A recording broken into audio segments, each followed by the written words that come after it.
네, 안녕하세요. 오늘 저희가 함께 깊이 파헤쳐볼 주제는 바로 한국 에너지 산업의 숨겨진 강자, 한국전력기술입니다. 네, 그 원자력 발전소 설계를 사실상 독점하고 있는 아주 중요한 기업이죠. 맞습니다. 보내주신 자료들을 보니까 1975년에 기술 자립이라는 큰 꿈을 안고 시작해서요. 네, 이제는 뭐 국가 에너지 안보의 핵심 축이라고 해도 과언이 아닐 겁니다. 오늘 이 자료들을 토대로 한국전력기술의 현재, 또 미래 전략, 그리고 이게 우리에게 어떤 의미가 있을지 한번 집중적으로 파헤쳐 보겠습니다. 좋습니다.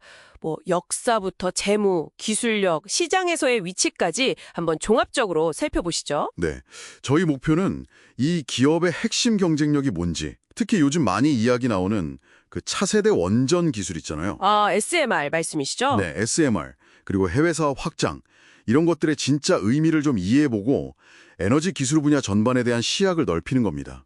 자, 그럼 바로 시작해볼까요? 네, 그러시죠. 이 회사의 가장 독특한 점, 역시 그 1975년 설립 이후로 현재 우리나라에서 유일하게 원자력 발전소 종합 설계, 그리고 원자로 개통 설계까지 할 수 있다는 거잖아요. 맞습니다. 그게 핵심이죠. 거의 뭐 국가대표급 설계 기업이라고 볼 수 있는데요. 근데 이게 왜 그렇게 중요할까요? 이 독점적 지위라는 게요? 일단 국내에서는 경쟁 상대가 없다는 거고요. 그러니까 안정적인 사업 기반이 되는 거죠. 더 중요한 건 국가 에너지 안보랑 직결된 원전 기술 표준을 계속 유지하고 또 발전시키는 그런 핵심 역할을 한다는 겁니다. 아, 단순히 돈 버는 걸 넘어서는 그런 공적인 기능이 크군요. 네, 그렇죠. 참고로 2017년부터는 이제 준시장형 공기업 형태로 운영되고 있고요. 한국전력이 대주주입니다. 그런데 자료를 보니까 원자력만 하는 건 또 아니더라고요. 네, 맞아요. 물론 원전의 기획부터 설계, 나중에 해체까지 전 생애 주기를 다루는 건 기본이고요. 네. 거기에 뭐 화력발전, LNG나 석탄 설계도 하고 또 요즘 중요한 해상풍력, 태양광 같은 신재생 에너지, 심지어는 청정수소, 암모니아, 탄소 포집 기술까지 와, 정말 넓네요. 그렇죠. 에너지 인프라 설계 분야에서는 뭐 거의 만능 해결사라고 할 수 있을 정도죠. 근데 이렇게 포트폴리오가 넓은 게 이게 실제로 효과적인 전략일까요? 뭐랄까 원자력만큼 수익이 날까 싶기도 하고요.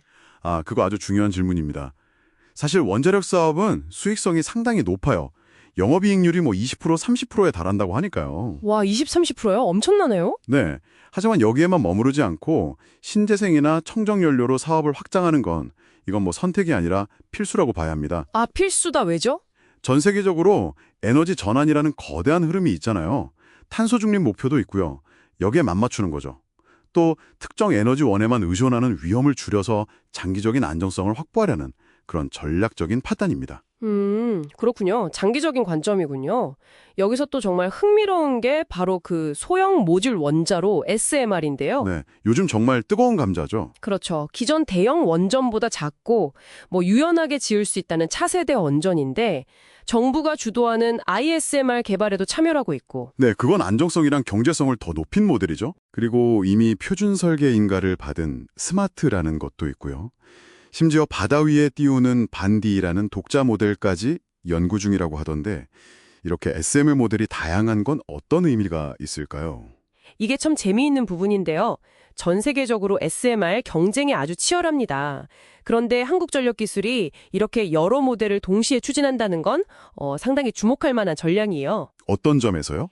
그러니까 정부 지원을 받는 모델 ISMR, 이미 기술력을 인정받은 모델 스마트, 또 아주 혁신적인 자체 모델 반디까지 일종의 분산 투자 같은 거죠. 아, 위험을 분산하고 다양한 시장에 대응하려는 거군요. 정확합니다.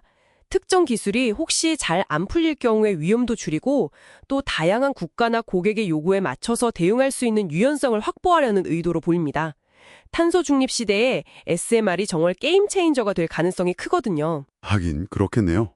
그래서 이 SMR의 기술 리더십을 확보하느냐 마느냐가 이 회사의 미래 성장을 결정짓는 아주 중요한 열쇠가 될 겁니다. 해외 성과도 빼놓을 수 없죠.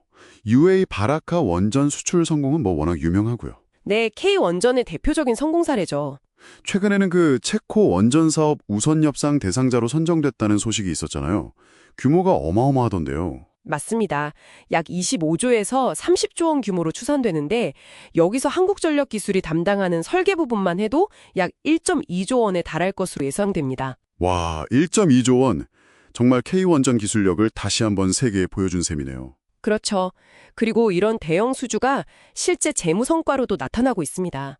자료를 보면 2022년부터 2024년까지 매출이랑 영업이익이 눈에 띄게 증가했어요. 아, 실적이 좋아지고 있군요. 네, 특히 수익성 좋은 원전 부문 매출이 늘어난 게 큰 기여를 했고요.